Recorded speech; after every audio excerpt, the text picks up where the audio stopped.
Car Dieu a tant aimé le monde qu'il a donné son Fils unique, afin que quiconque croit en lui ne périsse point, mais qu'il ait la vie éternelle. Frères et sœurs bien-aimés dans le Seigneur, la Bible nous trace un chemin précis vers la vie éternelle.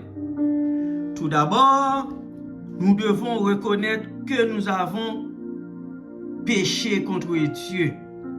Tous ont péché et sont privés de la gloire de Dieu. Romains 3, verset 23. Nous avons tous fait des choses qui déplaisent à Dieu. Donc, nous méritons tous d'être punis. Puisqu'en fin de compte, tous nos péchés sont contre Dieu éternel. Cela implique un châtiment éternel, mes frères et sœurs. En effet, le salaire du péché, c'est la mort, mais le don gratuit de Dieu, c'est la vie éternelle en Jésus-Christ, notre Seigneur. Romains 6, verset 23.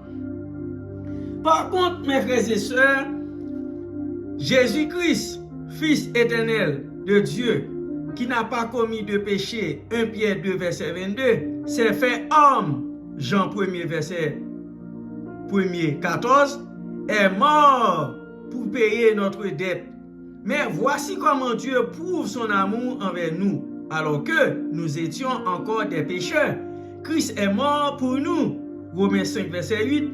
Jésus-Christ est mort sur la croix, Jean 19, verset 31-42, pour prendre sur lui la punition que nous méritions. 2 Corinthiens 5, verset 21. 3 jours plus tard, il est ressuscité entre les morts, 1 Corinthiens 15, verset 1-4. Prouvant sa victoire sur le péché et la mort, béni soit Dieu, le Père de notre Seigneur Jésus-Christ. Conformément à sa grande bonté, il nous a fait naître de nouveau à travers la résurrection de Jésus-Christ pour une espérance vivante. 1 Pierre 1er, verset 3. Par la foi, mes frères et sœurs, nous devons changer d'attitude à l'égard de Jésus-Christ, de sa personne, de son œuvre et du motif de cette dernière.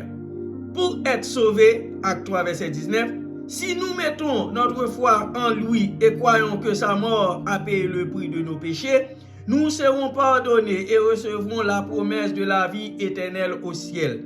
En effet, mes bien-aimés, Dieu a tant aimé le monde qu'il a donné son Fils unique, afin que quiconque croit en lui ne périsse pas, mais ait la vie éternelle. Jean 3, 16. Si tu